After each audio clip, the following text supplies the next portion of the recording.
Welcome to my channel. இப்போ நம்ம யாரை பற்றி பேச போகிறோன்னா, யாரை பற்றியும் இல்லைங்க, நம்ம எப்பவும் போல் குடியரசை பற்றி தான் பேச போகிறோம். அதாவதுங்க, சில பேர்த்துக்கு தெரியாது, பல பேர்த்துக்கு தெரியாது, எல்லாருக்கும் தெரியாது. ஒரு சில பேர்த்துக்கு மட்டும் தெரியும். அது என்னென்னா, இவரோட ஃபேஸ்புக்கில் நிறைய பேர் கமெண்ட் பண்ணியிருப்பாங்களாட்டுக்குது. அவங்கள ஏன்டா டைட்டிலோட, ஏன்டா பரதேசி நாய்களா, என்னடா கமெண்ட் பண்ணிட்டு இருக்கிறீங்க, உங்களை நேரில் வந்தால் செருப்பு கழட்டி அடிச்சிருவேன், அப்படி அடிச்சிருவேன், இப்படி அடிச்சிருவேன். இவர் பேசிகிட்டு இருக்கிறாரு. அந்த கிளிப்பிங் கொடுக்குறேன், நீங்களே பாருங்கள். பார்த்து அதுக்கப்புறம் உங்கள் கருத்து சொல்லுங்கள். சில பரதேசி கமெண்ட் பண்ணிட்டு இருக்குது. உனக்குலாம் செருப்பு பிஞ்சு போயிரு. நான் கமெண்ட் பாக்ஸ் ஆன் பண்ணுவேன், ஆன் பண்ணாமல் போவேன். நான் பழைய வீடியோ போடுவேன், புது வீடியோ போடுவேன். மூடிட்டு இருந்துக்குங்க, அவ்வளோதான் சொல்லுவேன். நான் பிடிச்சா பாரு, பிடிக்கலன்னா போடா பரதேசி நாயை. நேரில் பார்த்தா அப்புறம் பார்த்தீங்கன்னா, ஃபேஸ்புக்கில் வந்து சமையல் பண்ணிவிட்டு அப்படியே டைட்டில் பார்த்தீங்கன்னா சரியான டைட்டில், ஏன்டா பரதேசி நாய்களா அப்படின்ட்டு டைட்டில் போட்டு பஸ்ஸை பாடுறாரு. கமெண்ட் அடித்தா அப்புறம் எப்படி கமெண்ட் பண்ணுவாங்க? 10 நாள் போதை போட்டு ஆட்டம் போட்டு நான் தான் குடிகாரன், என்ன மாதிரி ஒரு குடிகாரன் இல்லை. அப்புறம் பார்த்தீங்கன்னா, நான் எங்கே போனால் ரகலை பண்ணுவேன், என்னை கேட்குறக்கு ஆள் இல்லை, என்னையெல்லாம் போலீஸ் எல்லாம் கைதே பண்ணாது.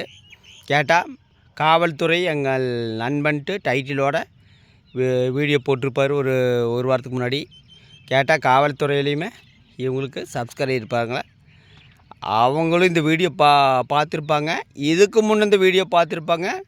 ஒரு பெட்டி பீர் அடிச்சிருப்பார், அந்த வீடியோ பார்த்துருப்பாங்க. ஆனால் கேட்டால் இவர் வந்து கதை விடுவார். அப்புறம் பார்த்தீங்கன்னா, நேற்று உட்காந்துட்டு சாரி ஃப்ரெண்ட்ஸ், என்னால் தான் அந்த பிரச்சனை, இனிமேல் நான் கரெக்டாக இருப்பேன், நான் தான் வந்து பிரச்சனைக்கெல்லாம் காரணம், நீங்கள் தான் காரணம். அதாவது உங்களுக்கு ஒரு மனைவி இருக்கிறாங்க, குழந்தை இருக்கிறாங்க. குழந்தைங்கிறது கடவுள் கொடுத்தா வரோம். ஆனால் இந்த ஆள் எந்த வேலை வெட்டிக்கும் போகிறதில்ல, அது வேறு விஷயம். இலவச வருமானம் தான். மாதம் 1 லட்சத்துலேருந்து 1.5 லட்ச ரூபா வரைக்கும் வருமானம். ஒரு ஆள் எப்படியெல்லாம் வாழலாம்? அதாவது கஷ்டப்பட்டால் தான் அந்த அருமை நிறைய பேர்த்துக்கு தெரியும். இஎம்ஐ வாங்கினீங்கன்னா அந்த கடன் கட்டுறதுக்குமே அந்த காசில் கொஞ்சம் கஷ்டப்படுவேன்னு. இவர் கஷ்டமே படுறது இல்லையே, 365 நாளும் கஷ்டமே படுறதில்ல. வர்றது ஊரே இலவச வருமானம். எப்படியெல்லாம் வாழலாம்? ஆனால் இவர் எப்படி வாழ்கிறாரு? ஃபுல்லாக போதை போடுறதுங்க. மளிகை கடைக்காரரோட சண்டை, அவங்களோட சண்டை, இவங்களோட சண்டை. சில நாட்களுக்கு முன்பு ரத்தம் சொட்டுற அளவுக்கு அடித்தங்க. ஆனால் அது யூடியூப்பில் போட்டால் பிரச்சனை ஆயிருன்னு சொல்லிட்டு பேசியிருப்பார். ஆனால் அந்த வீடியோ பார்த்திங்கன்னா ஒரு வாரத்தில் டெலீட் பண்ணியிருப்பார். இதெல்லாம் தான் நான் பேசிகிட்டு இருக்கிறேன் யூடியூப்பில். இதெல்லாம் தான் பேசிகிட்டு இருக்கிறேன், தேவையில்லாத எதுவும் பேசலை. 10 நாள் போதை போடுறாரு. ஊட்டி போயிட்டு வந்தார். அன்னையிலேருந்து போதை போதை போதை, ஃபுல் போதை. அப்புறம் இப்போ என்னங்கிறாரு, இந்த வீட்டுக்கு அந்த அம்மையாருக்கு ஐத்தி வர மாட்டேங்கிறாங்களாமா, நாள் வேறு வீடு பார்க்கணும் அப்படிங்கிற. இந்த வருஷத்தில் எத்தனை வீடு பார்த்துருப்பாங்க? எண்ணி வைங்க. எத்தனை வீடு, எத்தனை ஹோம் டூரு. ஒரு ஆள் நாம் வந்து ஒரு ரொம்ப வந்து பணம் வருதுனாலுமே ஒரு 2 வருஷத்துக்கு ஒரு வீடு இருப்பாங்க, 3 வருஷத்தில் ஒரு வீட்டில் இருப்பாங்க. இந்த வருஷத்தில் எத்தனை வீடு மாற்றிருப்பாங்க? ஒரு வீட்டை காலி பண்ணும்போது என்னங்கிறாரு, அந்த ஊரில் இருக்கிற மக்கள் சரியில்லை வேண்டிட்டு பழி தூக்கி அந்த ஹவுஸ் ஓனர் மேலேயுமே அந்த ஊருக்கார மேலே போட்டார். இன்னொரு வீட்டில் இருக்கும்போது வீடு சூப்பராக இருக்குதுங்க, எல்லோரும் சொன்னாங்க, நீங்கள் சொன்ன மாதிரி இந்த வீட்டுக்கு வந்துட்டேங்க. அப்புறம் ஒரு 2 மாதம் கழிச்சு ஹவுஸ் ஓனர் அதை பண்ணக்கூடாது, இதை பண்ணக்கூடாது அப்படிங்கிறாரு. ஹவுஸ் ஓனர்னால் 1008 ஸ்ட்ரிக்ட் பண்ணுவாங்க. ஹவுஸ் ஓனர் கஷ்டப்பட்டு அவன் வீடு கட்டி வாடகைக்கு விட்றானா நிறைய ஸ்ட்ரிக்டெல்லாம் பண்ணத்தான் செய்வாங்க. இப்போ அவங்க இஷ்டத்துக்கு வீடெல்லாம் கொடுக்க மாட்டாங்க, எங்கேயுமே கொடுக்க மாட்டாங்க. அப்புறம் ஹாஸ்பிட்டலில் அது வேறு கதை. அப்புறம் பார்த்திங்கன்னா, இதைத்தான் நான் பேசினேன்.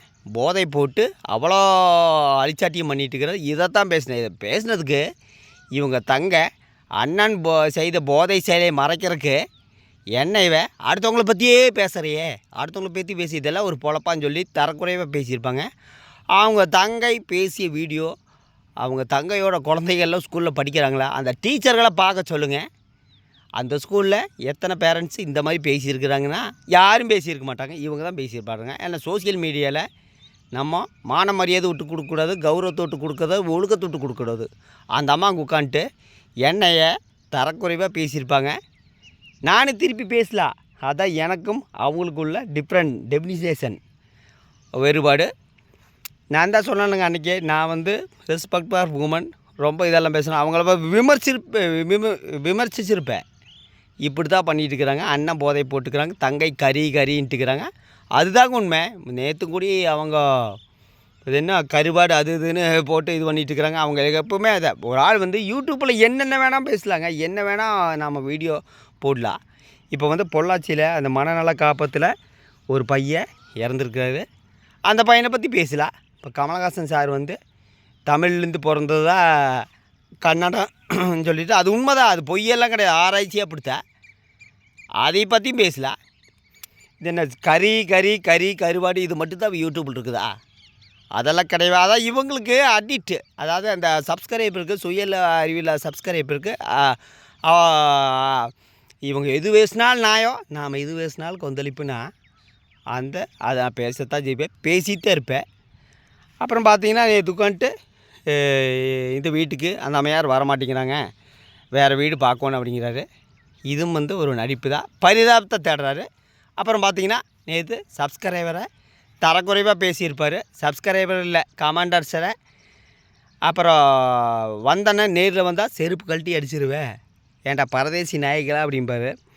அதில் நிறைய பேர் கமெண்ட் பண்ணியிருப்பாங்க, அங்கே வாடா இங்கே வாடா நீ இங்கே வாடா பொட்டை அப்படின்ட்டு இவர் ஒரு கெட்ட வார்த்தையில் பேசியிருப்பார். இதுதான் இவர் நான் கூட ஏதாச்சும் அவர் வீடியோ போடுறப்ப சாரி ஃப்ரெண்ட்ஸ் வீடியோ போடுற பார்த்தா சரி ஓகே வேறு யுகத்துக்கு போகிறாராட்டுக்குது.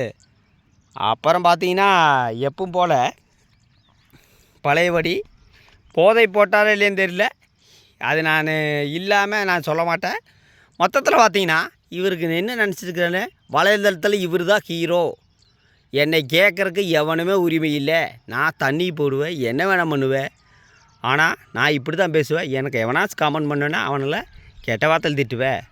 இதுதான் இந்த ஆள். என்ன காரணம்னா வருமானம், அவன் கஷ்டப்பட்டால் சம்பாதிச்சா தெரியும் வருமானம். அப்புறம் ஒரு 10 நாளைக்கு முன்னாடி ஜேசிபி கொண்டு இந்த இடத்த சுத்தம் பண்ணி நான் வீடு கட்ட போகிறேன் அப்படின்னாரு. அதுக்கப்புறம் பார்த்தீங்கன்னா 10 நாள் புல் போதை, வீடு இல்லைங்க, என்ன வேணால் கட்டுவார். என்ன காரணம்னா இலவசமாக வருமானம் வருது இல்லைங்க. இப்போ நேற்று சாரி ஃப்ரெண்ட்ஸுன்னு ஒரு வீடியோ போட்டிருப்பார். அது எதுக்குன்னா பரிதாபத்தை தேடி மறுபடியும் வந்து யூடியூப்பில் வருமானம் பார்க்க ஆரம்பிச்சிட்டாரு. அப்புறம் அந்த அம்மா காயத்ரி அவங்க அம்மா வீட்டில் உட்காந்துட்டுக்குது. அது கொஞ்ச நாளைக்கு தான். மறுபடியும் வந்து மாமா என்ன சாப்பாடு செய்கிறீங்க, குழந்தை இப்படி விளையாடுறாங்கன்னு சொல்லிவிட்டு எப்பவும் போல் வீடியோ போட்டுன்னு வச்சுக்கோங்க.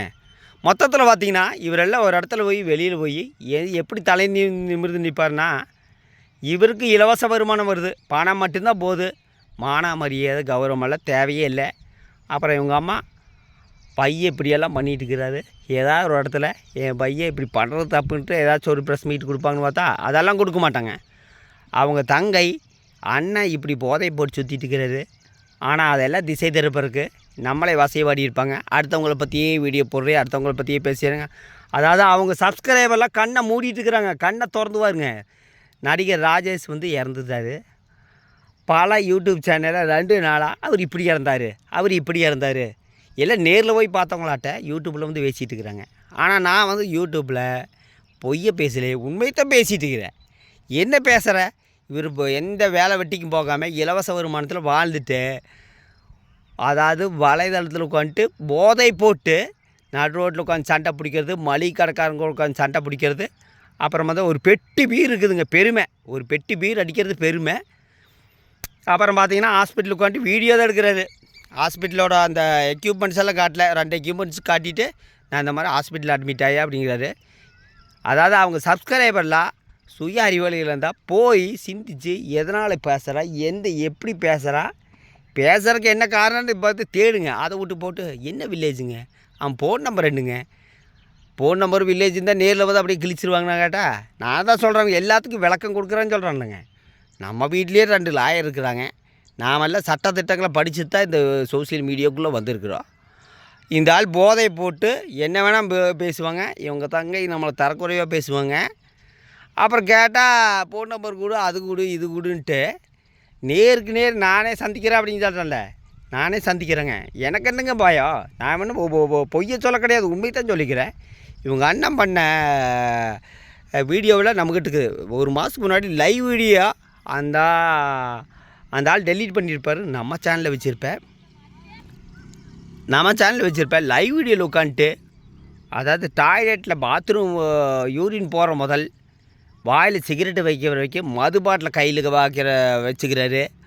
பல வீடியோவில் சொல்லியிருப்பேன், திருப்பி ரிப்பீட் சொல்கிறேன். ஏன் இதை சொல்கிறேன்னா, சில ஆளுக்கு வந்து நம்மளுக்கு கமெண்ட் பண்ணியிருப்பாங்க, உள்ளே வர்றது உறுதி, உள்ளே போகணும் இவரத்தை பிடிச்சி உள்ளே போடணும். நேற்று வந்து உட்காந்துட்டு கமெண்டார் கண்டபடி திட்டுறாரு. அதாவது டைட்டில் வேறு, ஷார்ட்ஸ் வீடியோலையும் வேறு போட்டுக்கிறாரு. அதாவது பரதேசி நாய்களை செருப்பு கழட்டி அடிப்பேன்னு. அப்புறம் இவர் எத்தனை பேர்த்த இவர் அடிக்கிறது, இவரை போய் எத்தனை பேர்த்த அடிக்கிறதுங்க. இவர் சோசியல் மீடியாவில் உட்காந்துட்டு தண்ணி போடுவாராமா, கெட்ட வார்த்தையில் பேசுவாராமா, போதை போட்டு ஆட்டம் போடுவாராமா. அப்புறம் யாரை எதிர்க்க கேள்வி கேட்கவே மாட்டாங்களா? என்ன காரணம்னா, இவங்க தாங்க 2 நாளைக்கு முன்னாடி அண்ணனை பற்றி பேசுறதுக்கு வக்கு இல்லைங்க. ஒரு இடத்துலையும் கூட அண்ணனை பற்றி பேசவே இல்லைங்க. கேட்டால் வந்து நான் வந்து ஃபோனில் அட்வைஸ் பண்ணேன், நேரில் அட்வைஸ் பண்ணேன் அப்படிம்பாரு. ஆனால் எல்லா வீடியோவும் போடுறாங்க. எங்கள் அண்ணன் இந்த மாதிரி சோசியல் மீடியாவில் உட்காந்துட்டு குடிச்சிட்டு ஆட்டம் போட்டுக்கிறாரு, இது தப்பு தாங்க, நீங்கள் யாராக போய் சொல்லுங்கள். எங்கள் அண்ணன் பேசுகிறதுமே போகிறது தப்புன்னா இந்த அம்மா சொல்லுவேனாரா? இந்த அம்மா சொல்லாது, ஏன்னா இது அவங்க அண்ணன், அதனால் சொல்லாது. அடுத்தவங்க ஏதாச்சும் குடிச்ச ஆட்டம் போட்டால் அந்த அம்மா வந்து தைரியமாக பேசு. ஏன்னா இவங்க அண்ணனாச்சே, அண்ணன் பேசுனா அண்ணா அவங்க தங்கச்சி வீட்டில் போய் நின்றுட்டு என்னை பற்றி எதுக்கு நீ பேசுகிற அப்படின்ட்டு ரகலை பண்ணுவார். மொத்தத்தில் பார்த்தீங்கன்னா இவங்க வலைதளத்தில் உட்காந்துட்டு என்ன வேணால் அழிச்சாட்டியும் பண்ணுவாங்க. அதை கேட்குற காலனினா நான் கண்டிப்பாக பேசுவேன். எனக்கு துளி கூட பயமே கிடையாது.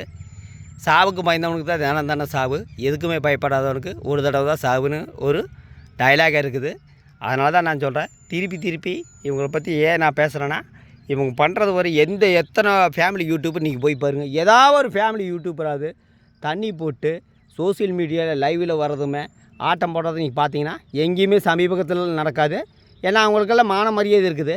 நாம் போய் இந்த மாதிரி தண்ணி போட்டு ஆட்டம் போட்டு சோசியல் மீடியாவில் பேசினா நாளைக்கு நம்ம சொந்தக்காரங்க நம்மளுக்கு கார் திருப்பிடுவாங்க அப்படின்னு அவங்க நினைப்பாங்க. ஆனால் இவங்களுக்கு அதெல்லாம் கிடையாது. இவங்க என்ன வேணாலும் ஒரு நாயம் நம்ம பேசினா மட்டும் கொந்தளித்து பேசுவாங்க. அடுத்தவங்கள பற்றி பேசியே வீடியோ போடுறேன்னா, அதாவது நீங்கள் ஒரு சினிமா வந்து ரிலீஸுக்கு வருதுன்னா அது நெகட்டிவ் ரிவ்யூ கொடுக்கும்போது வாயை பொழந்துட்டு தான் பார்க்குறீங்க. ஆனால் அவங்களுக்கு போய் நீங்கள் அட்வைஸ் பண்ணுவீங்களேன்னு கேட்டால் சத்தியமாக நீங்கள் பண்ண மாட்டீங்க, ரசிப்பீங்க. ஏன்னா அது இப்போ சினிமாவாச்சே, நாம் வந்து நெகட்டிவ் ரிவ்யூ கொடுத்தா பார்த்து ரசிக்கலாம். அப்புறம் அது அடுத்தவங்கள பற்றி வீடியோ தான், அது அடுத்தவங்க தொழில் தான், அது வியாபாரம் கெடுது. அதை மட்டும் பார்க்கும்போது இவரை பற்றி பேசி வீடியோ போடும்போது அடுத்தவங்கள பற்றி பேசி வீடியோ போடுறைய அறிவிலே அப்படின்னு கேட்பீங்க. அதாவது சுய சிந்திப்புன்னு ஒன்று இருக்குது, சுய அறிவு இருக்குது, பொது அறிவு வளர்த்துக்கோன்னா இவங்க சேனலில் புறந்தள்ளிட்டு நிறைய சேனல் நான் சொல்லிட்டேன். இந்தியா குட்டின்னு ஒரு சேனல் இருக்குது, கொங்கு யூடியூப் சேனல் தான், ஈரோடுக்காரன் தான் வச்சுக்கிறாங்க. மாமியா மருங்கள் அவ்வளோ ஒத்துமையாக வீடியோ போடுவாங்க, நல்ல கருத்துள்ள வீடியோவாக தான் போடுவாங்க. இந்த கருப்பட்டியில் அல்வா செய்கிறது நிறைய வீடியோ இருக்குது, ஆர்கானிக் சம்மந்தமான வீடியோ தான். அதெல்லாம் பார்ப்பீங்களான்னு பார்த்தா சத்தியமாக பார்க்க மாட்டேங்க. அண்ணா எப்போ வீடியோ போடுறீங்க? அண்ணா குடிக்காதீங்கண்ணா. அண்ணா ஆதிக்குட்டி எப்போ கூட்டிகிட்டு வரேங்க? இதைத்தான் பேசிகிட்டு இருக்கிறாங்க. சிந்திப்பு என்பது நிறைய இருக்குதுங்க. நாட்டில் நம்ம வந்து நிறைய விஷயம் நடந்துட்டுருக்குது, நிறைய பிரச்சனை நடந்துட்டுருக்குது. அதிலே நிறைய யூடியூப்ல பேசிகிட்டு இருக்கிறாங்க. அதெல்லாம் பார்ப்பீங்களா கேட்டால் பார்க்கவே மாட்டேங்க. இவர் எப்போ வீடியோ போடுவீங்க? அவரை மளிகை கடையில் சண்டை பிடிச்சிட்டு இவன் மளிகை கடைக்காரன் 4-5 டைம் கடை மாற்றிட்டான்னு சொல்கிறாரு. இவர் இந்த வருஷத்தில் எத்தனை வீடு மாற்றிருப்பார், எத்தனை ஹோம் டூர் போட்டிருப்பார்? ஏன்னா அதான் நான் கேட்குறேன். மளிகை கடைக்காரன் சொல்கிறார்ல, இவர் எத்தனை வீடு போட்டு நம்மளை பற்றி தான் பேசணும். இவரெல்லாம் ஒரு இடத்துல போய் எப்படி தலைந்து நிற்க போகிறாருன்னு எனக்கு தெரியல. இப்படி போதை போட்டு ஆர்டர் எத்தனையோ பேர் யூடியூப் பார்த்துருப்பாங்க, இவரோட யூடியூப்பு. அப்போ அந்த யூடியூப்பு பார்க்குறாங்க, ஏப்பா நீ தண்ணி போட்டு இவ்வளோ ஆட்டம் போடுற, நீ எல்லாம் வந்து மனுஷனான்னு கேட்டால் இவர் எந்த மூஞ்சி வச்சுட்டு நிற்பார்னா, இவருக்கு தேவை மொத்தத்தில் பணம் இருந்தால் எதை வேணால் விலைக்கு வாங்கிடலான்னு நினைக்கிறாரு. ஒழுக்கம் மானம் மரியாதை இல்லைன்னா நீங்கள் என்ன பணம் வச்சாலுமே உங்களை மனுஷனாக கூட மதிக்க மாட்டாங்க. ஓகே, சிந்திப்பு நடத்துங்க. அது அவங்க சப்ஸ்கிரைபருக்கு என்றைக்குமே கிடையாது. நான் பேசத்தான் செய்வேன். நன்றி, வணக்கம். அடுத்த வீடியோவில் உங்களை சந்திக்கிறேன்.